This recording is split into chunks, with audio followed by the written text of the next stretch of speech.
നമസ്കാരം. Welcome to Geetha's ഭക്തി ഗീതം. വൺ ഡേ വൺ ശ്ലോകം. Shrimad Mahabhagavatam 668th day. Today പ്രഥമസ്കന്ധം 5th chapter 27th ശ്ലോകം. For details please see the description box. Geetha's ഭക്തി ഗീതം, ഒരു ദിവസം ഒരു ശ്ലോകം. ശ്രീമദ് മഹാഭാഗവതം 668 ദിവസം. ഇന്ന് പ്രഥമസ്കന്ധത്തിലെ 5ാമത്തെ അധ്യായത്തിലെ 27ാമത്തെ ശ്ലോകം. ഓം നമോ ഭഗവതേ വാസുദേവായ. ഓം ശ്രീകൃഷ്ണ പരമാത്മനേ നമഃ. ഹരിശ്രീ ഗണപതയേ നമഃ.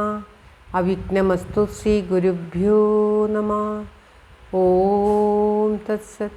കൃഷ്ണം നാരായണം വന്ദേ, കൃഷ്ണം വന്ദേ വ്രജപ്രിയം, കൃഷ്ണം ദ്വൈപായനം വന്ദേ, കൃഷ്ണം വന്ദേ പൃഥാസുതം. ശ്രീപരമാനന്ദനാഥനായ അദ്വൈതദീപമായി, മോക്ഷേഷു വൃന്ദമന്ദാരമായി, കാരുണ്യവാരിധിയായി വിഭൂദേശനാം നാരായണൻ മമ മന്ദത മാറ്റണം. ഓം തത്സത്. ശ്രീമദ് മഹാഭാഗവതം പ്രഥമസ്കന്ധത്തിലെ 5ാമത്തെ അധ്യായത്തിലെ 27ാമത്തെ ശ്ലോകം. തസ്മിൻ തഥാ ലബ്ധരുചിർമഹാമുനി, പ്രിയശ്രവസ്യാസ്കലിതാമതിർമമ, യയാഹമേതത് സദസത്സ്വമായയാ പശ്യേമയി ബ്രഹ്മണി കൽപ്പിതം പരേ. ഓം തത്സത്. തസ്മിൻ തഥാ ലബ്ധരുചിർമഹാമുനി, പ്രിയശ്രവസ്യസ്കലിതാമതിർമമ, യയാഹമേതത് സദസസ്വമായയാ പശ്യേമയി ബ്രഹ്മണി കൽപ്പിതം പരേ. ഓം തത്സത്.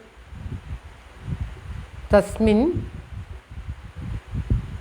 തഥാ ലബ്ധരുചിർ മഹാമുനെ, ലബ്ധരുചിർ മഹാമുനെ, പ്രിയശ്രവസ്യ അസ്ഖലിത മതി മമ, യയാ അഹം ഏതത് സദസത് സ്വമായയാ പശ്യേ മയി ബ്രഹ്മണി കൽപ്പിതം പരേ.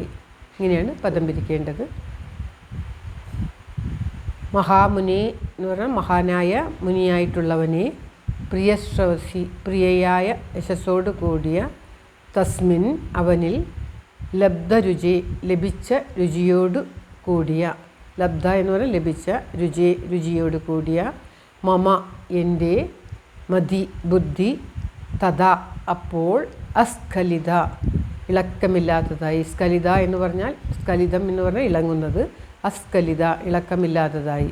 യയാ ആ ബുദ്ധിയാൽ, അഹം ഞാൻ, പരേ പരനെയും, ബ്രഹ്മണി ബ്രഹ്മമായിരിക്കുന്നവനും, മയി എന്നിൽ, സദസത് സ്ഥൂല സൂക്ഷ്മരൂപമായി. സദസത് എന്ന് പറഞ്ഞാൽ സ്ഥൂലവും സൂക്ഷ്മവും, സദാ സത്. ഏതത് ഇത്, സ്വമായയ സ്വമായ കൊണ്ട്, കൽപ്പിതം കൽപ്പിക്കപ്പെട്ടതായിട്ട്, പശ്യേ കണ്ടു. അതായത് മഹാനായ മുനിയായിട്ടുള്ളവനെ, വ്യാസഭഗവാനെയാണ് അങ്ങനെ അഭിസംബോധന ചെയ്യുന്നത്. പ്രിയമായ യശസ്സോടു കൂടിയ അവനിൽ, അതായത് ഭഗവാനിൽ ലഭിച്ച രുചിയോടു കൂടിയ എൻ്റെ ബുദ്ധി അപ്പോൾ ഇളങ്ങാതെയും ബ്രഹ്മമായും ഇരിക്കുന്ന ആ ഭഗവാന്റെ സ്ഥൂല സൂക്ഷ്മ എന്നിൽ, ആ സ്ഥൂല ഭഗവാന്റെ ആ രൂപമാണ് എന്നിലും സ്ഥൂല സൂക്ഷ്മമായിട്ടുള്ള ഈ ശരീരം സ്വമായ കൊണ്ട് കൽപ്പിക്കപ്പെട്ടതാണ് എന്ന് ഞാൻ മനസ്സിലാക്കി. അതായത് ഹേ മഹാമുനെ, പ്രിയമായ യശസ്സോടു കൂടിയ ഭഗവാനിൽ രുചിയോടു കൂടിയ എൻ്റെ ബുദ്ധി ആ സമയം ഇളക്കമില്ലാതെ ഭവിച്ചു. ആ സ്ഥിരബുദ്ധി നിമിത്തം ഞാൻ സ്ഥൂല സൂക്ഷ്മമായ ഈ ശരീരം പ്രപഞ്ചാതീതനും ബ്രഹ്മസ്വരൂപനുമായ ആ ഭഗവാന്റെ മായയാൽ കൽപ്പിക്കപ്പെട്ടതാണെന്നുള്ള തത്വത്തെ പ്രത്യക്ഷമായി അറിയുകയും ചെയ്തു.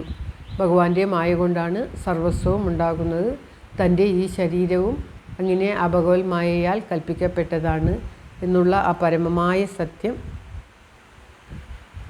ശ്രീനാരദർ ഭഗവാനോടുള്ള ആ ഇളക്കമില്ലാത്ത ഭക്തിയിൽ നിന്നും മനസ്സിലാക്കി. മറ്റുള്ള മഹാമുനിമാർ പറയുന്നത് കേട്ടിട്ട് ഭഗവാനിൽ ചഞ്ചലമില്ലാത്ത ഭക്തി നാരദർക്ക് ഉണ്ടാവുകയും അങ്ങനെ ആ ഉണ്ടായ ഭക്തിയിൽ നിന്നും ഈ കാണുന്നത് തൻ്റെ ശരീരം പോലും എല്ലാം ആ ഭഗവത് സ്വരൂപമായ ബ്രഹ്മസ്വരൂപമായ ഭഗവാന്റെ മായയാൽ കൽപ്പിക്കപ്പെട്ടതാണ് എന്ന് മനസ്സിലാക്കി എന്നാണ് ഈ ശ്ലോകത്തിൽ പറയുന്നത്. ശ്ലോകം ഒരിക്കൽ കൂടി. തസ്മിൻ തഥാ ലബ്ധരുചിർമഹാമുനി പ്രിയശ്രവസ്യ സ്ഖലിതാമതിർമമ യയാഹമേതത് സദസത്സ്വമായയാ പശ്യേമയി ബ്രഹ്മണി കൽപ്പിതം പരേ. ഓം തത്സത്. സർവത്ര ഗോവിന്ദനാമ സങ്കീർത്തനം. ഗോവിന്ദ ഗോവിന്ദ. എല്ലാവരുടെയും നന്മയ്ക്കും ആയുരാരോഗ്യ സൗഖ്യത്തിനുമായി പ്രാർത്ഥിച്ചുകൊണ്ട് ഭഗവത് സമക്ഷം ഈ ശ്ലോകം സമർപ്പിക്കുന്നു. Geetha Rajan. Thank you for watching. All the best. Have A very very nice day. God bless you. ദൈവം അനുഗ്രഹിക്കട്ടെ. എല്ലാവർക്കും എല്ലാവിധ ആയുരാരോഗ്യ സൗഖ്യവും നന്മയും ഉണ്ടാകട്ടെ. ഓം തത്സത്.